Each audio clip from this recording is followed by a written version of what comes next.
Hi, this is Jen Rubin, and this is Jen Rubin's Green Room. As we head into the holidays, there is no shortage of news. Bashar al-Assad, the vicious dictator of Syria, has fled. Now, Israel is conducting bombing, and you will hear from the UN, you will hear from a lot of critics of Israel. Oh no, Israel is inflaming the situation, they're making things worse. Actually not. What they are doing is destroying as much weaponry, including chemical weapons, so they don't fall into the hands of people who just a little while ago were associated with ISIS. Now, I understand the main rebel group has said they're moderated, they're going to make a deal to rule with the other groups, they're going to accommodate Christians, all the rest of it. But do we really know how this is going to turn out? We have seen this movie before. They start out moderate, and then they become crazier and crazier as things go on. And in any case, why do we want Syria to have a storehouse of weapons? Why do we want them to have a navy? Why do we want them to have chemical weapons? Of course we don't. So Israel is once again doing our work for us. And this is really kind of the point of what's going on in the Middle East. With the U.S. help, granted, we've given them intelligence, we've given them assistance, we've given them diplomatic cover, but really Israel itself has almost single-handedly devastated Hezbollah, devastated Hamas, put Iran on its heels, helped shove Assad out of the way because Iran was not available to help him, and made our life incredibly more accommodating, easier. It's going to be a more stable, more productive area. And you know what? Trump is getting all this on his silver platter. Yeah, Biden is handing him the opportunity of a lifetime. He has already presided over a ceasefire deal with Hezbollah. And I imagine that a Hamas deal is just around the corner. So he is going to hand off, understand this, to Trump. No wars in Israel, Iran back on its feet, Assad out of the picture, Israel reigning supreme. What could he do to screw this up? I don't know. I can imagine, actually. And what he would do would be to back the worst impulses of Bibi Netanyahu, who, by the way, is on trial and may have to go to jail, by encouraging to annex the West Bank, by encouraging him to be even more aggressive regarding the Palestinians. This would be a grave mistake because Donald Trump, after all, wants a Nobel Prize. You know he does. And the way to get there is to get Bibi and the Saudis together to reach an accommodation, something for the Palestinians, and declare peace in the Middle East. That's his road to the Nobel Peace Prize. He does not get there by encouraging Bibi and his worst right-wing allies to be the most extreme, the most obstreperous. That's counter to what Trump wants. And I have news for Bibi Netanyahu and the other people who think they're so smart, who think they can push Trump around, who think, oh, he loves Israel, oh, he's indebted to the Christian right. They fail to understand that Donald Trump only cares about Donald Trump. And he wants glory, he wants power, he wants revenge. And if the choice is between kicking Bibi to the curb and getting a Nobel Peace Prize and a peace deal in the Middle East, I have no doubt whatsoever he's going to choose the latter. So where does that leave the rest of the world and the United States? Well, once again, look what Trump is being handed. The economy is raring. We just added 277,000 jobs. Unemployment is up just a tick, but 4.2% is really low. Wages are outrunning inflation. Trump is being handed a once-in-a-lifetime opportunity. We have up and running the most successful investment in infrastructure, in green energy, in chip manufacturing. All he has to do is not screw it up. Now, what would he do that would screw it up? Well, first of all, he would put in a bunch of incompetent crooks into office, and he will try. Secondly, he could actually pursue his mass deportation plan, which would absolutely kill both agriculture and the construction industry, which do depend on undocumented workers. Yes, they do. He could, of course, enter into a tariff war with our allies. How stupid would that be? Donald Trump getting into a trade war with Canada? Who does that benefit? Now, granted, he knows nothing about economics, but even he can see that that would be the wrong maneuver. And you only need to look at Europe, which is not exactly an economic colossus these days. The EU just did a free trade deal with South America. So, what sense does it make for Donald Trump to get into a trade war with a bunch of countries that have just opened up their markets to our allies? Even Trump is smarter than that, I think. So that leaves, of course, these insane, corrupt, compromised nominees that he is trying to get through. Pete Hegseth, by the way, is the least of our troubles.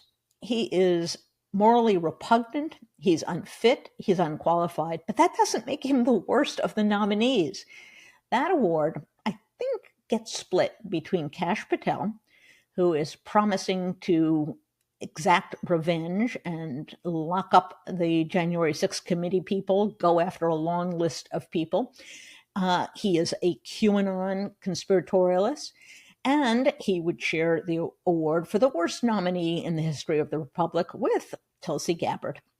Now, there's been a lot of jokes floating around because, of course, she was a great admirer of Bashar al-Assad. And if I were her, I'd be a little bit worried because whatever's in those files, whatever intelligence, whatever communication, Assad doesn't control that anymore. So goodness knows what's going to come out about her.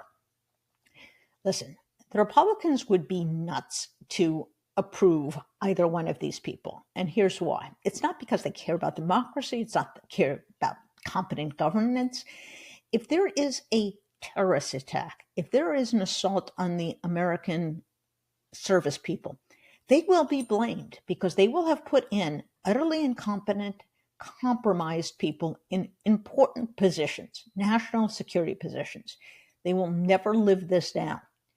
Now, there are other horrendous nominees, don't get me wrong. There's RFK Jr., who wants to cut off, I suppose, cutting edge research, doesn't believe in vaccines. He's a complete nut.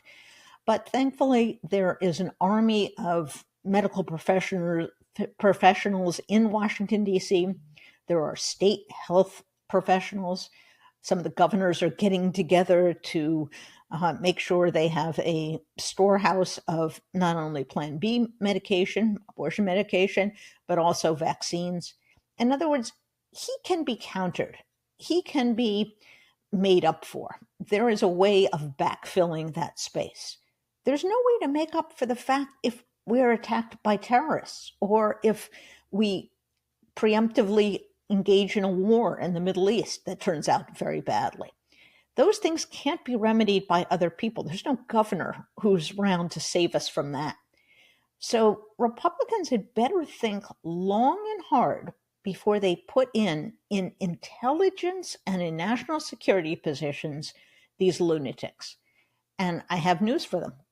Those people who are up in 2026, Susan Collins, Tom Tillis, Joni Ernst, they will be the first to go because the American people will see them as responsible for whatever debacle that has unfolded, and they will lose their seats.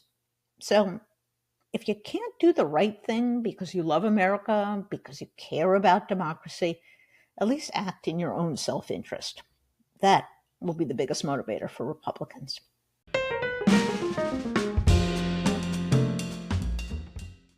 Between global warming and rising energy bills, finding the right temperature at night is a struggle we all face. It can make it so hard to fall asleep, but recently I found a way to sleep in perfect comfort all night long, whether you sleep too hot or even too cold. My secret is using thermoregulating, NASA-inspired, silver-infused bed sheets by Miracle Made. Their self-cleaning, antibacterial bedding even prevents 99.7% of bacteria. so they stay fresher 3 times longer. That means 3 times less laundry, too. Thanks to Miracle Made, you'll stop sleeping on bacteria that can clog your pores and lead to breakouts and acne. They even eliminate bad odors, so your bed always feels freshly made. Life is much more comfortable and clean with Miracle Made. Their temperature regulating, silver infused fabrics were inspired by NASA to give you maximum comfort no matter how high the heater is set. Just picture how great it will be to get better sleep every night. Plus, Miracle Sheets feel soft and luxurious without the high price tag of other luxury brands. They even feel nicer than bed sheets used by some 5-star hotels, so you feel like you're on vacation every time you get into bed. I imagine I'm in the south of France, or maybe it's in Gstaad, Switzerland, whichever. You ask yourself, what part of Dreamland will Miracle Made take you to? Miracle has a whole line of comfortable, self-cleaning bedding, pillowcases, and comforters.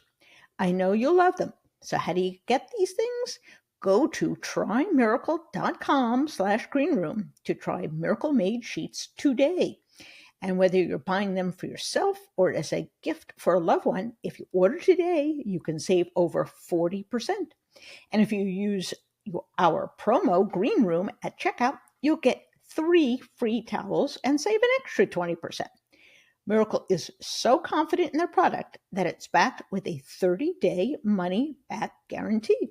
So if you aren't 100% satisfied, you'll get a full refund. Upgrade your sleep with Miracle Made. Remember, go to trymiracle.com/greenroom and use the code GREENROOM to claim your free 3-piece towel set and save over 40%. Again, that's trymiracle.com/greenroom to treat yourself. Thank you, Miracle Made, for sponsoring this episode. You can look for the link in the show notes.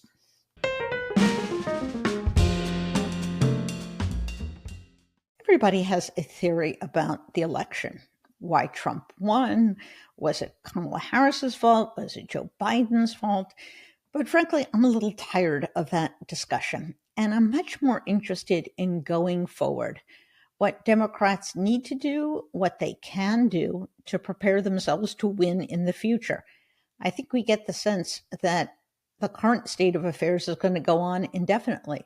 But listen, Donald Trump was elected in 2016, and 4 years later, he was out of office. So 4 years is an eternity. And remember, there are midterm elections coming up in 2026. And even before that, there are state elections in New Jersey and Virginia, where they're going to choose not only state legislators, but also the governors. So who do I think has some insight into policy, strategy, and personnel that I think Democrats are going to need to pull themselves up out of this hole that they have dug? Well, I always go to Third Way. They are a center-left think tank that does research, that does advocacy work. They were very much responsible for chasing no labels out of the race in 2024. They've done remarkable research, for example, on gun deaths in red states as compared to blue states, and they do a lot more. So I am delighted to have the executive director of policy, Jim Kessler, and we're going to talk about all that and more. Welcome to the show, Jim. It's great to be here. It is always fun to chat. As I was saying, I'm less interested in how we got to the state of affairs, meaning that Republicans control the trifecta, and much more interested on what to do going forward. Let's talk for a moment about policy and ideology. We know a lot of Americans, frankly, don't care and don't follow it. They vote on personality. They vote on whatever video they saw, whatever their neighbors said about the candidates. But it does matter to a great many people. And if you're concerned about policy, it matters what politicians believe. Do you think that Kamala Harris and Joe Biden were essentially in the right place ideologically? Or do you think the Democratic Party needs to make some either big or little adjustments in where they fall on the political spectrum? Yeah, so I think Joe Biden ran in 2020 in the right place, and then he governed in some ways in the right place, and then I feel he lost his way. And then as for Harris, I think Harris had 6 months when she ran for president in the Democratic primary where she became a person that she wasn't and paid the price. And then just also, and this is not quite ideology, but it bleeds into ideology.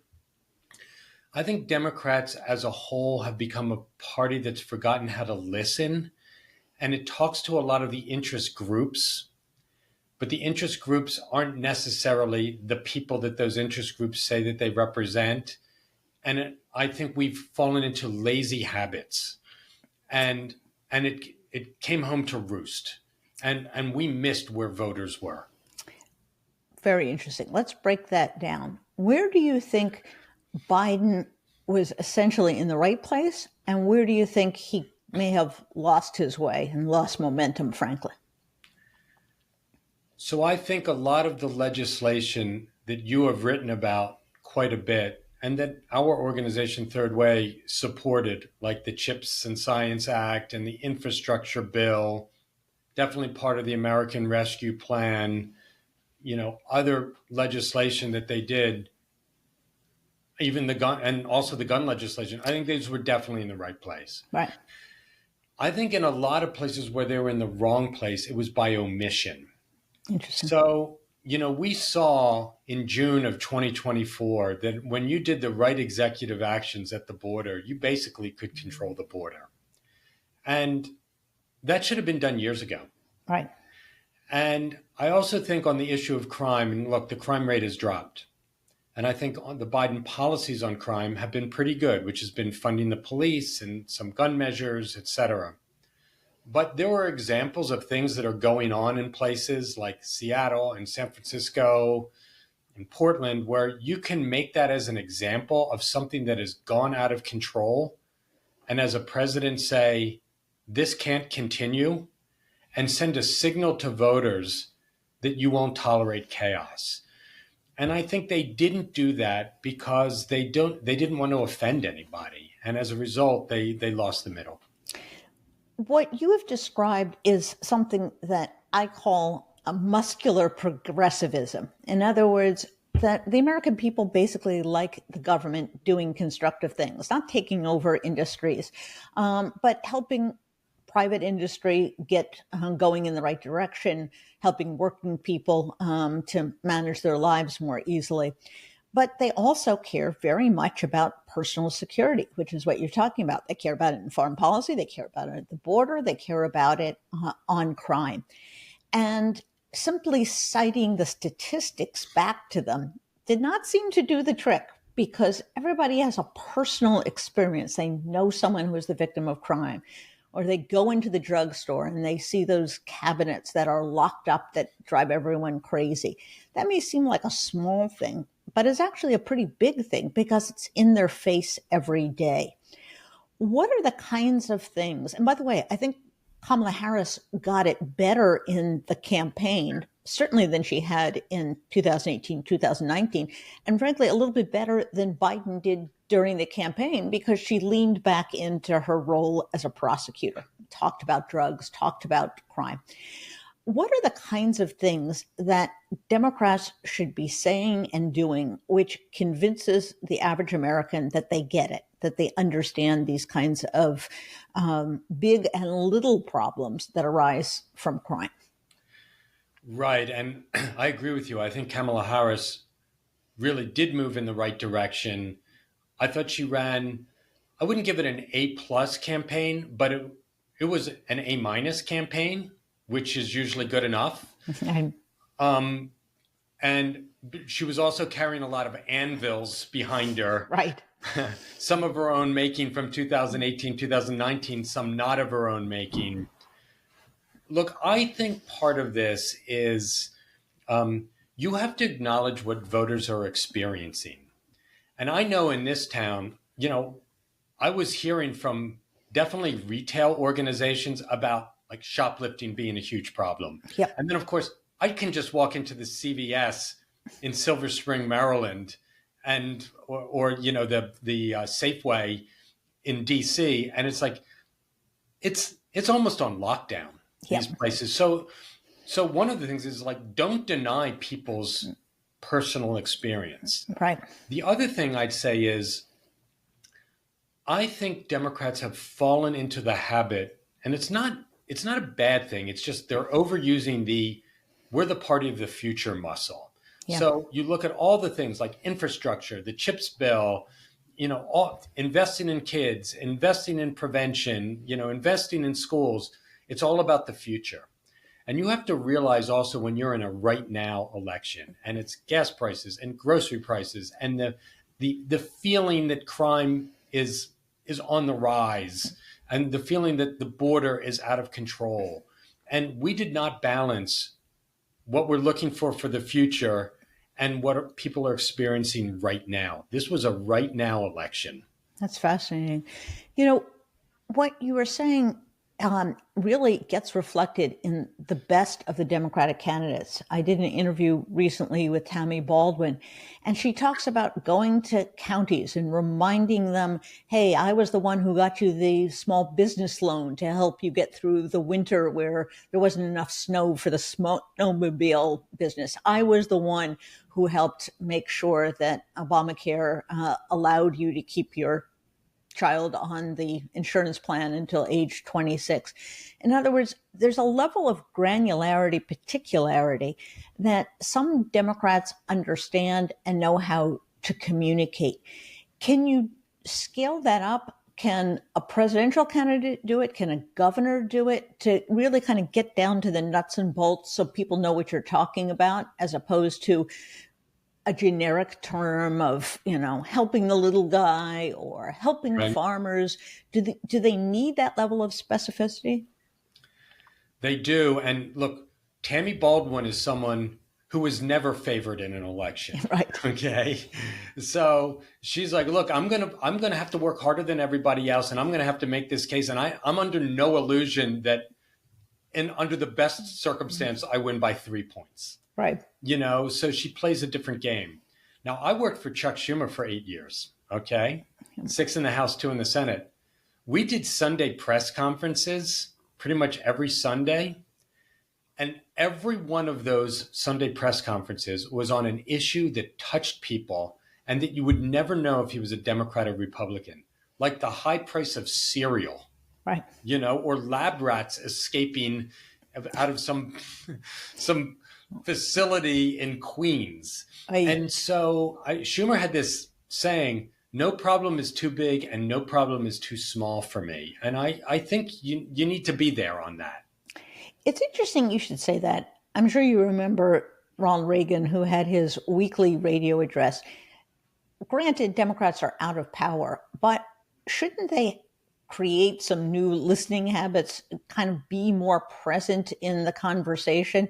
Everyone, I think, wanted a break from politics. They thought Donald Trump was overexposed, but there's a danger going in the other direction.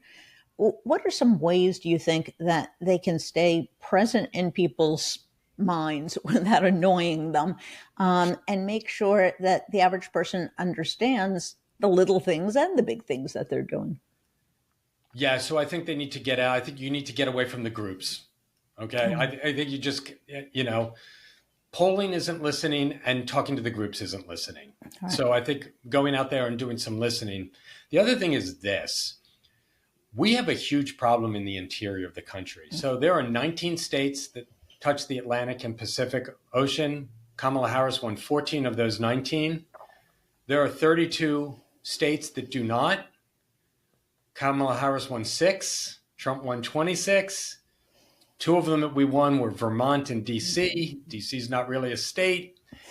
And so the reason why that is significant, it's not just that we're a coastal party, but if you look at the Democratic coalition right now, it's college-educated whites, blacks of all income levels, and then a smattering of other folks. Well, a lot of the college educated whites, they don't have the same day-to-day problems that the rest of the country has. Like, I'll use me as an example. Like, I definitely notice high gas prices and high grocery prices, but I can shrug them off. So we need to, because we are not representing in a lot of ways folks that are dealing with day-to-day problems and states that are dealing with day-to-day problems. The parts of this country, they're doing great. And other parts of this country, they haven't been doing great for 20 years. Right. So we have to get in better touch with the places of the country that feels like, when is it going to be my turn? Right. It's interesting. I've looked to, perhaps because they're the highest ranking officials that are still Democrats, but the governors. We really do have a tremendous group of governors. And I'm not saying that just to be flattering, but when you look back, you have some of the more dynamic, the most innovative, and they do win in the heartland. They do win in Illinois, Michigan, Wisconsin. What do they get that other Democrats need to pick up on? And are they better at maintaining a presence in people's lives? Definitely. And mayors are special too. Yes. Because they're dealing with everyday things. They're dealing with storms, and snow removal. No president is dealing with snow removal. Once upon a time, senators never were getting elected. Remember, it was always governor, governor, governor. And then Barack Obama got elected. That sort of broke the streak. And then Joe Biden again. And look, I think for Democrats, if you want to get back in touch, probably governors are the right way to go. I mean, look, Kamala Harris ran a great race. She wants to run again. She'll be the prohibitive favorite. Not a knock against her. But boy, governors are closer to the ground, right. And they win in the interior, as you have pointed out. Yes. So if you want to capture those people, it sure helps that there's someone who has a firsthand understanding of them. One of the issues that I have heard from Democrats, and I was talking to Abigail Spanberger, who is a rising star for people who don't know, former CIA, elected to the House in 2018. She's now running for governor of Virginia. Very moderate, very plugged in Democrat. One of the things she says is people are sick of the negativity. Even if they agree with you when you're critiquing Donald Trump, they don't want to hear it. Is the message too reactive? Is the conversation too negative? Or are they just compelled to do that because Donald Trump is going to be doing a lot of terrible things that are going to hurt a lot of people? What's the balance between the positive and the negative, do you think? That is such a delicate balance out there because, people always say they hate negative, and a lot of times negative works. And I do think that Trump's negatives on Harris were more effective than Harris's negatives on Trump. I was out, spent a lot of time in Ohio, and they weren't necessarily Trump ads, but they were ads against Sherrod Brown, and you'd see those ads and be like, oh my goodness. Yeah. Look, we're in a society now where on everything you're fed the negative. Yeah. And if you're on social media, like the algorithms are designed, right. They're designed to make you angry. This is an angry country. And, I think Harris tried to be positive and tried to bring joy out there. And, she had the challenge of having to define herself in 100+ days, because right. people didn't really notice her. But I think Spanberger's thesis deserves to be tested. Yeah. And I agree with you. I think she is a special one. And I hope she gets elected governor of Virginia, and I expect she'll be an excellent governor. I think, but her and some of the other governors you're talking about, Gretchen Whitmer, Jared Polis, Josh Shapiro and others, Pritzker and others, they're focusing on what we can do. Right. Right. And it's interesting. One of the things I think that doesn't get spoken about enough is not what Trump is going to do to people. He's going to do a lot of bad things, but the void, the vacuum that's going to be opened up if the federal government, for example, stops funding research or is more lax in drug enforcement or whatever it is. And that's where the governors kind of step into the breach. So saying that you're going to be there for your folks, even if the federal government is in some kind of tizzy, seems to be kind of a compelling message. And we've seen some of that. We've seen some compacts where the governors are trying to band together to buy vaccines or buy Plan B abortion medication. What are some of the positive things that governors can do either individually or collectively? So again, people know that they're fighting for them as opposed to some other big interest. Well, you definitely mentioned two of those, and I think there's going to be plenty on the healthcare side because it's hard to know what the extent of the damage that could be caused to Obamacare and Medicaid and the CHIPS program, which is for child health, and vaccines, and also on contraception. So I think that is a target-rich area. Yeah. For governors to find solutions that affect people, that touch people. There are some places where they're going to be helpless. Like if there are Trump tariffs and that grinds the economy, I mean, then you're just trying to bail out the damage at that point. Right. But that then does give Democrats certainly a rallying cry. One of the things that has aggravated people from time immemorial, and it got worse during COVID because the schools were closed, was education. Trump's answer to everything is close down the education department. And Democrats too often said, oh, keep the education department open. And people asked, what does the education department do? They just want something for their kids. What are some ways that Democrats have talked about and done things in the schools that have resonated with people, particularly in those areas in the heartland that you've been talking about?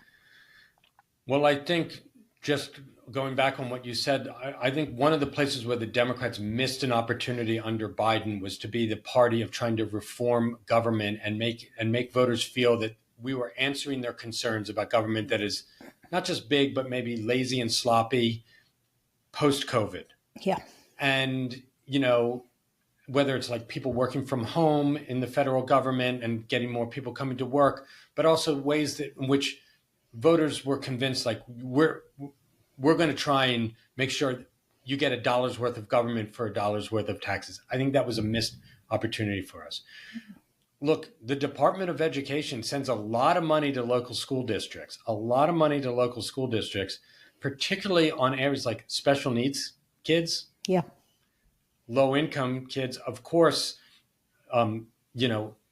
nutrition, but also on setting standards and making sure that graduation rates are decent and that kids are learning something. And, part of also what Department of Education does is best practices so that other schools can learn, how to address different education issues. So I imagine eliminating the Department of Education will not be a winner for Republicans.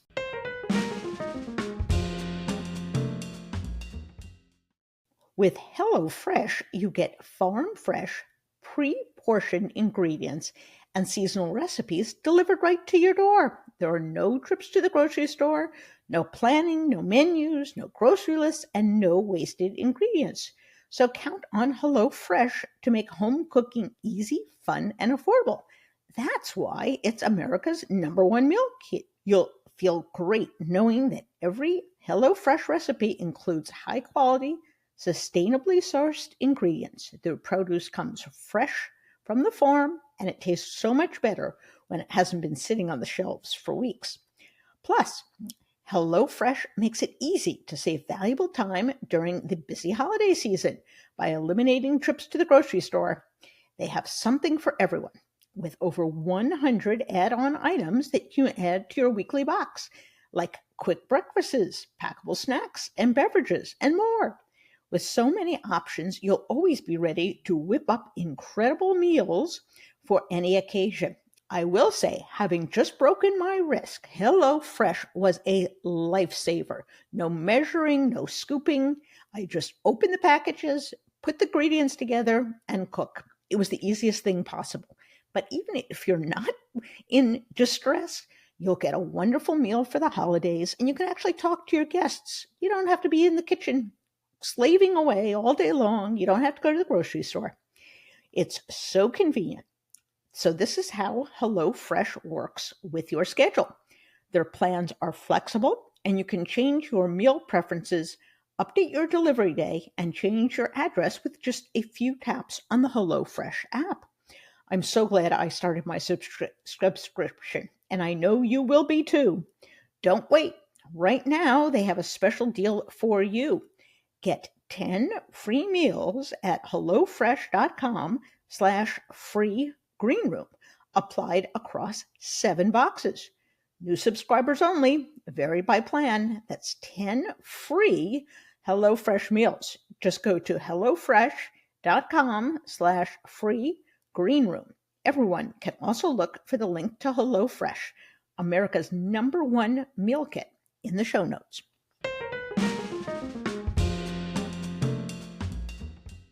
It also seems that very often, and perhaps this is because they talk to the groups, as you say, the teachers' unions being a one, that they talk more about the teachers than about the kids. They talk about a teacher's right to talk about something or other. Has there been too much emphasis on the cultural issues, these hot flashpoints, and not enough on let's get your kid caught up because they're still 6 months or 9 months or 12 months behind because of COVID? In other words, is there kind of a level of practicality that people would like to hear, as opposed to whatever the latest, fuss is over, DEI or some other issue like that? Yeah, and I can say that as someone who was a kid that was in high school during COVID, and in a DC public school, and then is in college, and is behind in some areas because other kids went back to school earlier. Yep. And I think for voters, if Democrats were getting back to the fundamentals of reading, writing, and arithmetic, there, and having you feel like your kid going to these schools is going to be okay and get ahead, I think that's job number one. Right. And it's easy to get distracted on all the other cultural issues. And they certainly, they arise organically, these cultural issues. You can't just completely ignore them, but they seem to have dominated the debate. And I think the Democrats, need to get back to the fundamentals, the ABCs. Right. You mentioned tariffs as a possible economic train wreck. Another, frankly, would be mass deportation of people. And you now, for the first time, are hearing from the construction industry and from the agriculture folks that's saying, oh, we can't lose, a few million people from our workforce. What is the best argument to the American people when Trump tries this? Is it a moral argument, a political argument, a economic argument? How do they talk about it in a way that people don't say, oh yeah, we're in favor of getting rid of several million people who are here illegally? What's the right framing for them? If you remember back in the Trump administration, immigration was a problem for him. Yep. And there was a surge at the border. Yep. Not as big as the surge that happened under Biden, but bigger than any surge under Obama. And then the child separation policies bit them. In some ways, the pictures tell the story. And if we're seeing mass deportations, and you're right, there's going to be economic problems with that voters will feel. Yep. There will be, it's inflationary. Yep. Okay. And it's going to hurt a whole lot of businesses. It's stagflationary, to be honest with you. Yes. But also, if they're arresting people and deporting people who their only crime is that they're here illegally, and, it's the cleaning lady and the person on the construction crew or the home health care aide, those are very ugly pictures. Yeah. In the past, Americans have reacted strongly to that. Right. They reacted strongly in the 50s in the civil rights. I mean, television is what propelled the civil rights movement. Right. And so I'm not sure it's the framing. It might be what you're seeing on your TV screen. Interesting. One of the things that Third Way has focused on, and I've picked up on it because I think it's so important, is the disparity in outcomes and quality of life between states that have Democratic governors, for shorthand, blue states, and those that are red states.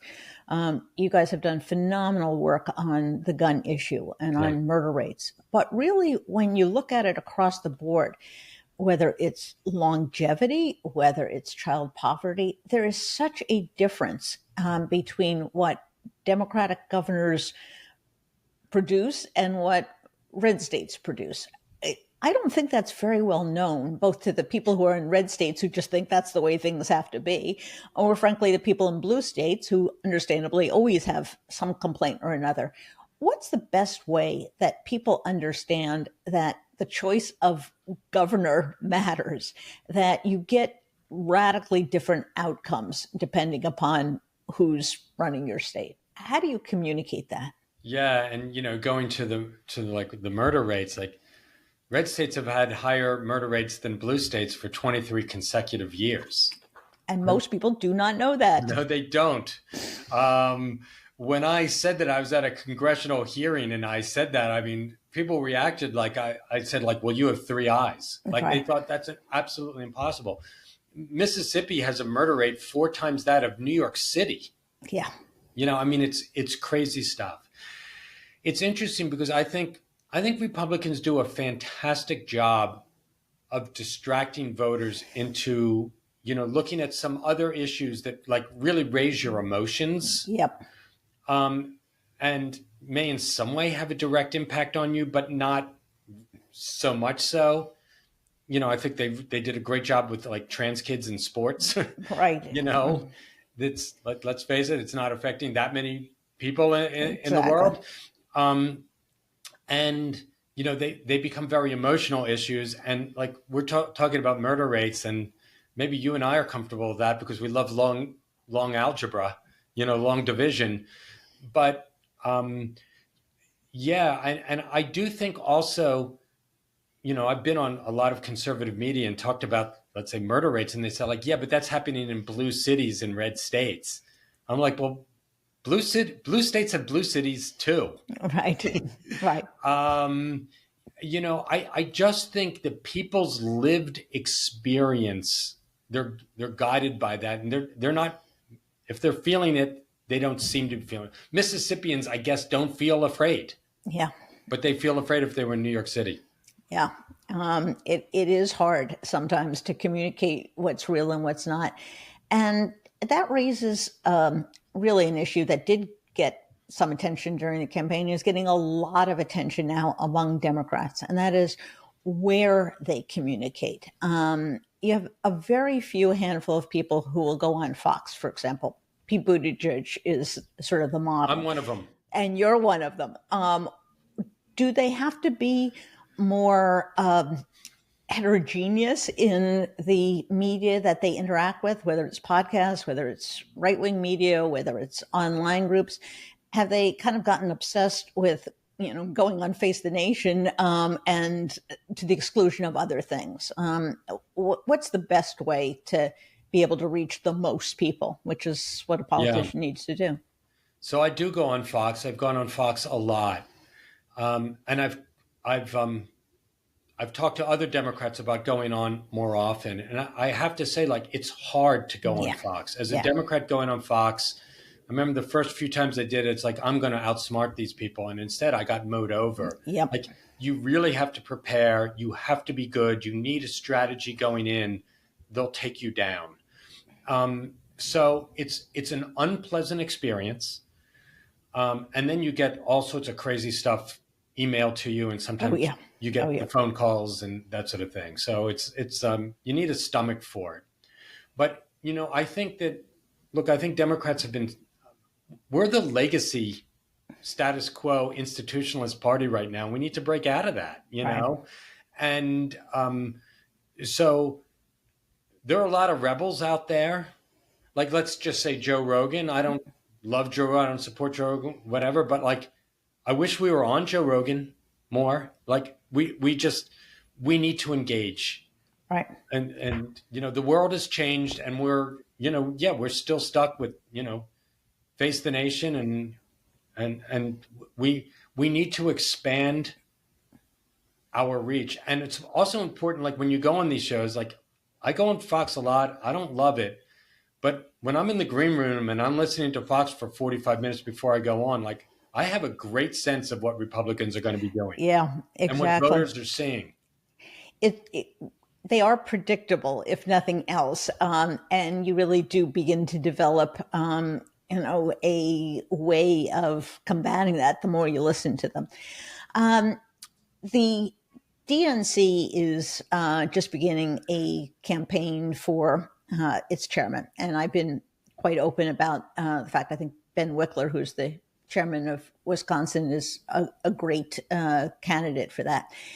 Has the DNC become irrelevant? Is it as important as it used to be because we now have all this dark money and the focus is elsewhere?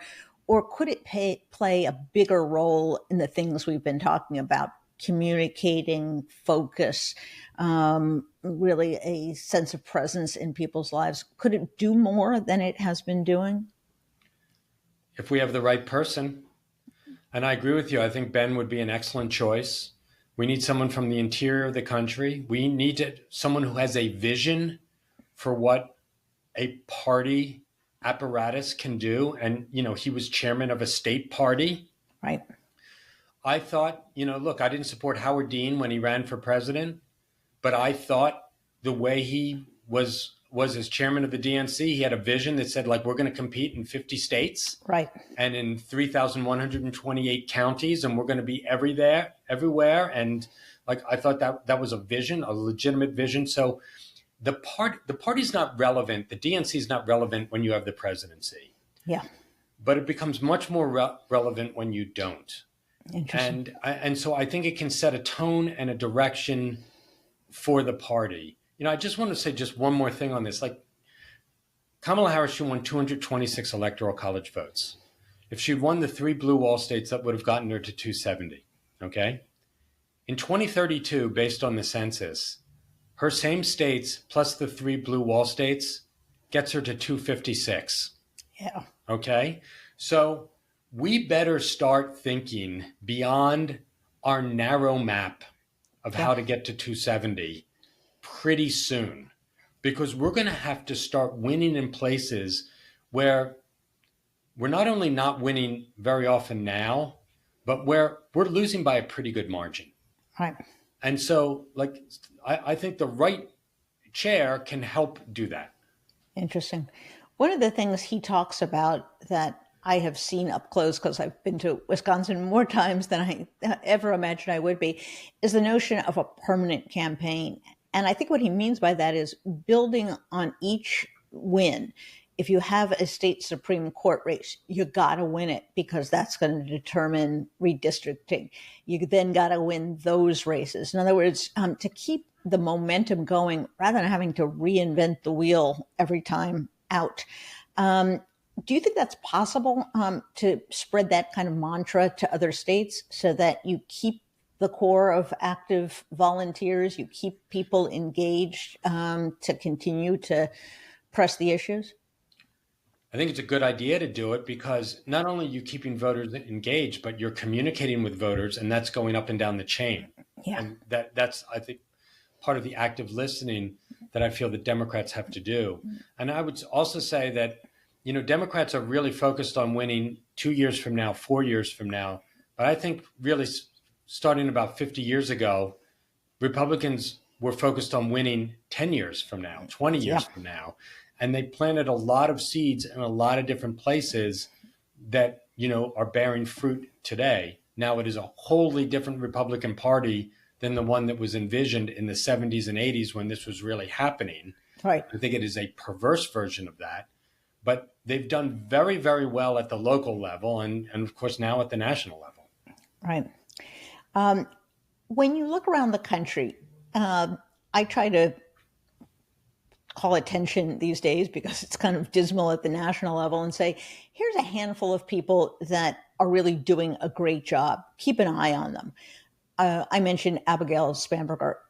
Give us some names of governors, mayors, and people at the national level who you think have kind of figured out both the substance and the message that Democrats might be able to learn from.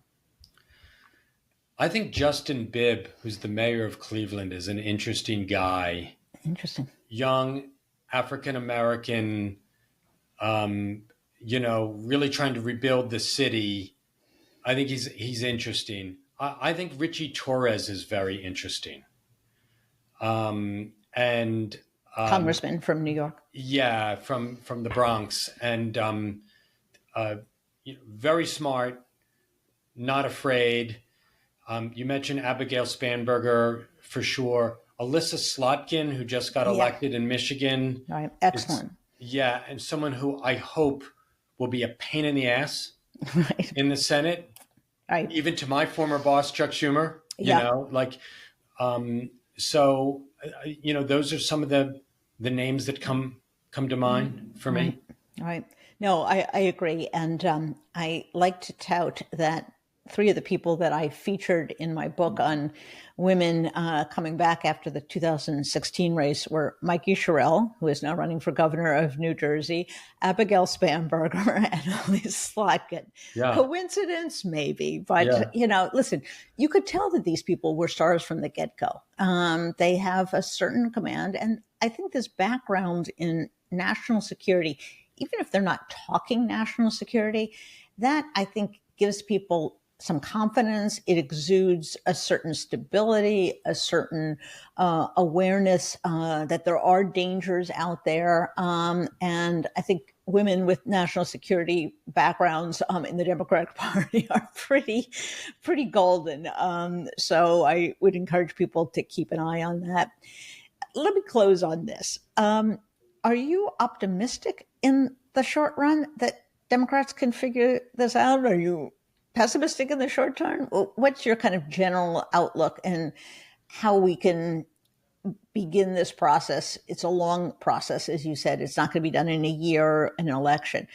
What gives you some optimism that, yes, they can figure this out? I'm an optimist by nature. I'm not sure where I am on the optimist-pessimist meter right now because it's fluctuating quite a bit. Yeah.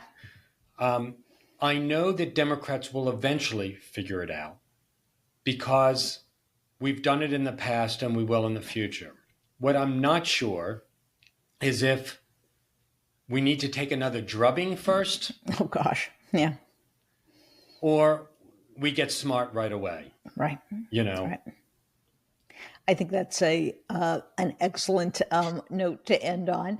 And the fortunate thing is we do have two states that have gubernatorial and legislative races next year. So perhaps that's a good testing ground to see how much they've learned in the preceding months. So thank you, Jim, for coming on. It is always good to talk to you. I would encourage people to go to Third Way. You will always find something interesting at the website, a study, an argument you haven't thought about, a point of view. And I wish you continued luck as we head through another Trump term. Oy. Oy is right. Thanks so much for joining us, Jim. Thank you.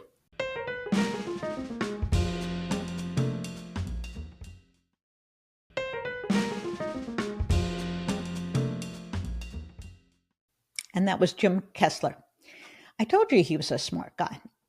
I think what I take away from that discussion is that Democrats should not overcorrect in attempting to do something wild and extreme to reposition themselves. Frankly, Joe Biden and Kamala Harris, in terms of policy and ideology, were right about where the American people are. Obviously, there was an anti-incumbency bias. There was an inflation problem. Kamala Harris didn't have enough time to differentiate herself from a very unpopular president. But that's not the arena of policy. And I think, if anything, they need to double down on communicating what it is that they stand for.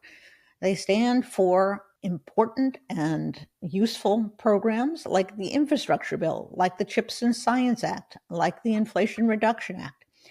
And I think Jim is right that they need to double and triple down on an approach to the border, to foreign policy, and to crime that convinces Americans they have their interests at stake, that they have their interests in mind when they decide that they are going to craft policies that hopefully help the police and the police's relationship with communities.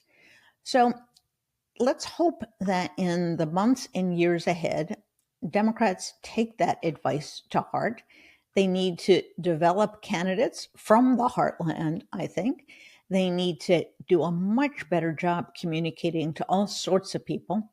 They have to get off, frankly, the Sunday talk shows, which have small audiences of people who don't need to be persuaded of everything. They know what they want, and they know who they want to vote for already.